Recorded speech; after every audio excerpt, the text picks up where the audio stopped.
నల్గొండ జిల్లా చుట్యాల మున్సిపాలిటీ పరిధిలో ఉన్న శ్రీ బాల నరసింహస్వామి వారి వార్షిక బ్రహ్మోత్సవాలు ఘనంగా నిర్వహించారు. తెలంగాణ రాష్ట్ర ధూపదీప నైవేద్య అర్చక సంఘం అధ్యక్షుడైన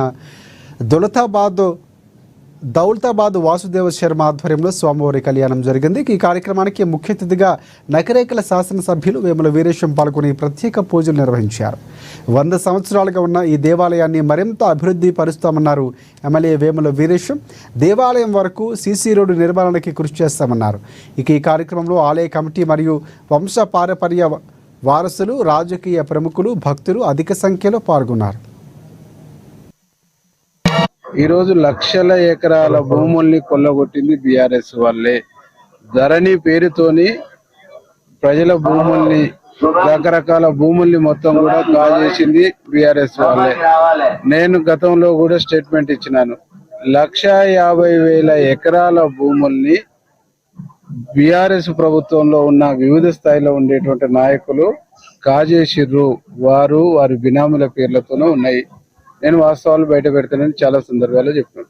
కాబట్టి ఈరోజు వాళ్ళు దొంగ అన్నట్టుగా ఈరోజు తప్పుడు ప్రచారం చేస్తున్నారు. ఈ ప్రభుత్వం ప్రజాప్రభుత్వం ఏ ఒక్క అంశంలో కూడా సీక్రెట్ ఉండదు, దాపరేట్ ఉండదు. ఒక పారదర్శకంగా మా ప్రభుత్వం పనిచేస్తాము. ఇలా లక్షల కోట్ల రూపాయలు అప్పు చేసింది వాళ్ళు.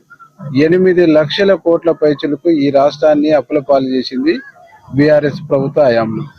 మేము తీసుకొచ్చినటువంటి అప్పు కూడా అప్పెంత తీర్పినాం, వడ్డీ ఎంత కట్టినాం అనేటువంటిది లెక్కలతో సహా మా ముఖ్యమంత్రి గారు చెప్పారు. అంటే మేము అంత పారదర్శకంగా ఉన్నాం. మేము అప్పు తీసుకొచ్చింది కూడా వారు చేసినటువంటి అప్పులు తీర్పడానికి, వారు తనిఖీ పెట్టినటువంటి వివిధ కార్పొరేషన్ల ఆస్తుల్ని, వారు తనిఖీ పెట్టినటువంటి ప్రభుత్వం సంబంధించినటువంటి అనేక రకాల విలువైనటువంటి ఆస్తుల్ని, ఇవన్నీ కూడా ఇబ్బందికరమైన పరిస్థితి వచ్చేసినప్పుడు మాత్రమే ఆ అప్పు కట్టి వాటిని మేము రికవర్ చేసుకోవడం కోసం చేసినటువంటి ఒక ప్రయత్నం తప్ప, వాళ్ళు పెట్టినటువంటి డేటు, వాళ్ళు ఇచ్చినటువంటి అగ్రిమెంట్స్ ఏవైతే ఉన్నాయో అప్పులు చెల్లించడానికి, దానికి అనుగుణంగానే ఇంకొక అప్పు చేసి ఆ అప్పును తీర్పడం తప్ప ఈ రాష్ట్రంలో అదనంగా అప్పు చేసినటువంటి పరిస్థితి మా ప్రభుత్వం లేదు.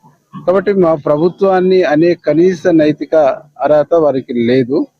కాబట్టి కవిత గారు ఏమి